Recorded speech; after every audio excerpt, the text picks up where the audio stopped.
Hi, I'm Carolyn Crabtree. I'm one of the co-founders of Cornerstone Reputation. I'm a Princeton grad, a former CIA operative, and I would love to share some of our research with you. This past year, we surveyed almost 300 hiring managers, hiring recruiters, and professionals from a wide array of fields and industries to find out exactly when, how, and why they perform online searches of student candidates, student applicants. And we'd love for you to share this information with your students, be it via our virtual workshop, or we can arrange for me to come do a talk with your students as well. You probably won't be surprised that 93% of respondents said that they performed actual direct online searches of applicants in this past hiring season. And 91% of those performing online searches reported to looking up information directly in a Google search or directly on LinkedIn. 82% of our respondents indicated that they believe an applicant could gain a huge advantage over another competing applicant by having a strong, robust, authentic online presence. And most importantly, 75% of our respondents reported finding something online that positively impacted their impression of an applicant. On the flip side of that, 62% reported finding something online that negatively impacted their impression of a candidate. Unfortunately, those are not mutually exclusive. So if a hiring recruiter found positive and negative content about a student online, you probably won't be surprised that when we asked them, they said that it doesn't matter how robust, how awesome that online positive content is, it's often that negative content they find that leaves a lasting impression, or in their mind can sort of negate all of that positive content because it indicates to them that maybe this is an individual who makes poor decisions online, has poor judgment, isn't really professionally minded yet, and really could be sort of a brand liability if they come into that company. A lot of people asked us, and so we found out when during the hiring process a future employer would look up a candidate online, when they would search them online. And 80% said that they searched candidates, they searched applicants before even meeting them. That's not a surprise to you. Usually it would come right when that resume hits their desk, right when they hear that individual's name. They turn to online spaces to find out exactly what this candidate is about and what they represent. The most important and impactful online content that recruiters told us, things that matter to them the most when they're looking someone up online, is just simply well-written content. Survey respondents reiterated an emphasis on the written word throughout the whole survey. They were even consistent in that poor spelling and grammar was cited by the most respondents as content that would negatively impact their impressions of a candidate.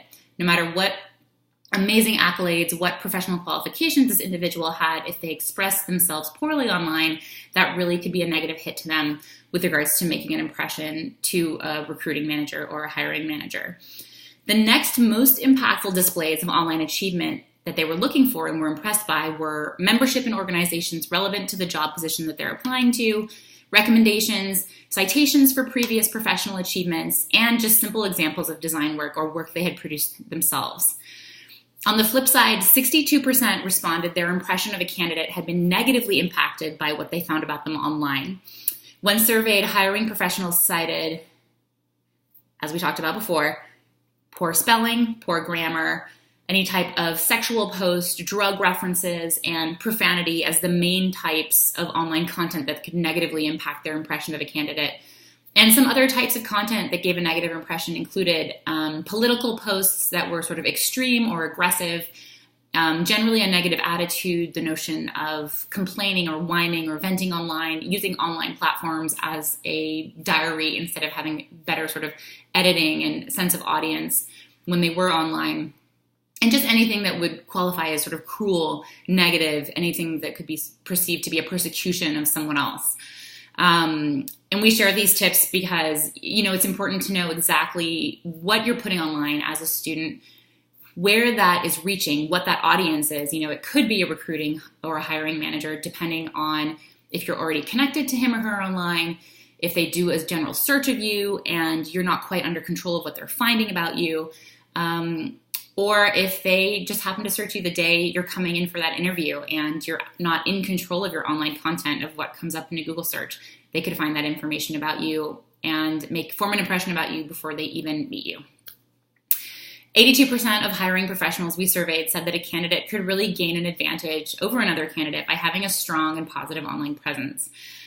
This indicates a potential advantage for candidates, such as your students, to go beyond sanitizing their online presence. It's more about mitigating any negative content you've put out there, maybe trying to mitigate negative content that peers or others have posted about you online, and really actively building a positive online reputation for yourself. We have a lot of tactical recommendations at Cornerstone Reputation. This ranges from obviously getting a really strong grasp on who your audience is, who you're connected to, who might have greater visibility into what you think are just your socially designated spaces, but also finding ways to fill out all of the platforms that Google pays a lot of attention to, connecting all of that content so that you're telling Google, hey, this is me, this is the most authentic information online about me, and please have this come up first when I'm Google searched. We also have advice with regards to how to use LinkedIn, how to really maximize what you're putting on there so that it really exists in a three-dimensional fashion. And we help students set up their own private websites so that when you're searching an individual's name, the most authoritative piece of real estate online that any individual could have is www.firstnamelastname.com. Feel free to check out mine, CarolynCrabtree.com. That's Carolyn with 2 N's as an example. And for students to understand the value in owning that domain, even if they don't publish the website or publish any content on it, knowing that there's value in holding that piece of real estate online so that no one else can publish it with content that you don't want affiliated with you online. So those are just a couple of examples of our tactical advice, and we have some other privacy recommendations that really help students edit or take control over what peers can comment on their content so that they're not guilty by association with regards to content that peers might post on their posts on social media platforms.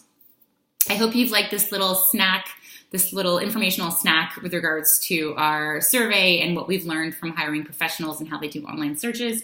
And if you have any questions, please don't hesitate to reach out. Thank you.